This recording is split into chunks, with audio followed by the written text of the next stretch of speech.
Over the past couple of months, my entire Roblox homepage has been completely overrun with Brainrot and slop. Games like Brainrot Fighting and Steal a Labubu keep getting shoved in my face.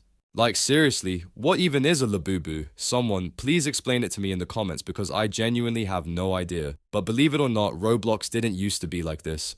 There was a time, not even that long ago, when the most brainrot content you'd find were those goofy obbies made for literal 5-year-olds. In my opinion, the brainrot apocalypse officially began when copy and paste simulators started gaining traction around 2022.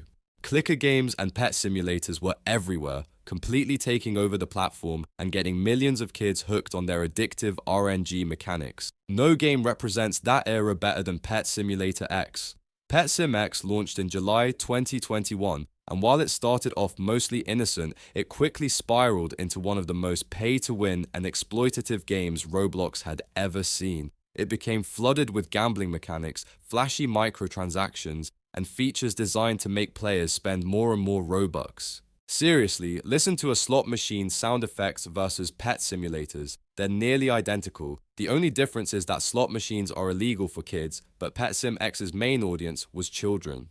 I'll be honest, at the time, I actually liked PetSim and even posted videos about it on this channel, but looking back now, I kind of feel stupid for getting so into it. Unfortunately, PetSim X was just the beginning.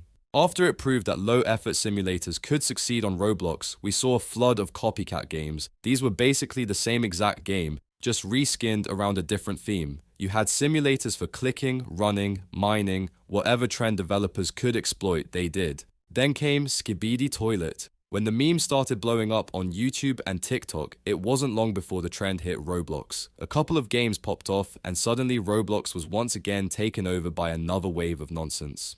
The most successful one was Toilet Tower Defense, a pretty basic tower defense game, except all the characters were literal skibidi toilets. As dumb as the concept sounds, it went insanely viral, becoming one of the top games on the platform, and it didn't stop there. Skibidi toilet roleplay games also popped up, where you could fight as a skibidi toilet or just vibe with other toilets. These games are somehow still alive, and I genuinely don't understand how or why. It really feels like every time a new trend goes viral, developers rush to make a low-effort game around it, and they somehow walk away with thousands of dollars. Then came the rise of Italian Brainrot, and the same pattern repeated. The memes started gaining popularity, and suddenly there was a mad dash by devs trying to be the first to cash in.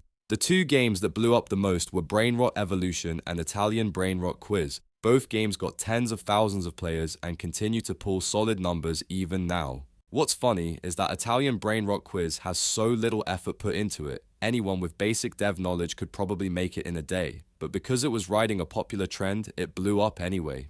Honestly, if you have any game dev experience and you want to make quick money, just wait for the next Brainrot meme and make a quiz game about it. It blows my mind that people can make so much money off some of the dumbest stuff on Roblox. Honestly, there needs to be a separate Roblox Kids site, like how YouTube has YouTube Kids, just to filter all this junk off the main platform. And if you go into the group pages for these games and check out the group wars, you can immediately tell who is playing these games. About a month or two after the Italian Brainrot meme started trending, Steal a Brainrot was released. And this, in my opinion, is when the true apocalypse began. The game is super simple. You steal and protect brainrots while buying new ones off a conveyor belt. That's it. And yet somehow, this game has nearly 1 million concurrent players, which is absolutely insane. To put that in perspective, that's more people than games like Valorant or Overwatch get combined. And of course, with that kind of success came the copycats. Now we have Steal a Labubu, Steal an Anime, and other knockoffs that are all somehow pulling huge numbers despite being basically the same game.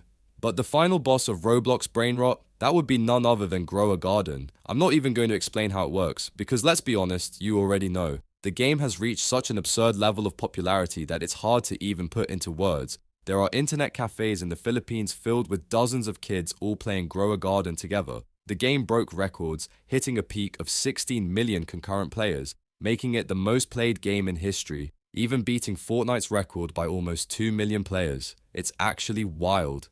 But at the same time, I'm kind of scared for society. The next generation of doctors, scientists, and engineers are going to be raised on Grow a Garden. Anyway, I just wanted to make this video because I think it's hilarious and a little terrifying how deep the Brainrot rabbit hole has gone on Roblox. If you enjoyed the video, make sure to like and subscribe. I'm trying to hit 1,000 subscribers before the end of summer, so if you want to help out, I'd seriously appreciate it.